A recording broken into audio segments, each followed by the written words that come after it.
चंदगड मतदारसंघामध्ये विक्रमी निधी खेचून आणला आणि आणणार. विकासाचे पर्व असंच राखायचं असेल तर जनतेनं माझ्या पाठीशी राहावं.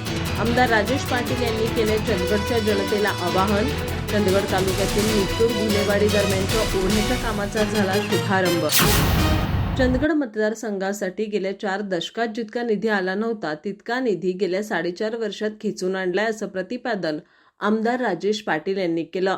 चंदगड तालुक्यातील निट्टूर घुलेवाडी दरम्यानच्या ओढ्याच्या कामाच्या उद्घाटन प्रसंगी ते बोलत होते. सुरुवातीला प्रास्ताविक दयानंद सलाम यांनी केल्यानंतर पुलाचं काम सुरू असताना पर्यायी रस्ता दिल्याबद्दल रामा पाटील, दत्तू पाटील, यशवंत सलाम यांचा सत्कार आमदार पाटील यांच्या हस्ते करण्यात आला. यावेळी बोलताना आमदार पाटील म्हणाले, विकासाची लोकांना जिथं खरोखरच गरज आहे तिथं निधी नक्कीच लावला जाईल. त्यासाठी पक्षपात अथवा लहान मोठं गाव असा कधीच भेदभाव केला नाही आणि करणारही नाही. मी राष्ट्रवादीच्या आमदार असलो तरी मतदारसंघातील सर्व जनता मला सारखीच आहे. मतदारसंघाचा विस्तार मोठा असल्यामुळे एकाच भागात वारंवार येणं शक्य नाही, पण सकाळी 9 वाजता मतदारसंघाच्या कोणत्या ना कोणत्या भागात हजर असतो. विकासाचे पर्व सुरू झालंय, त्याची घोडदौड अशीच राखायची असेल तर येत्या काळात जनतेनं आपल्या सोबत राहावं आणि केलेल्या विकासाची पोचपावती द्यावी असं आवाहन त्यांनी केलं.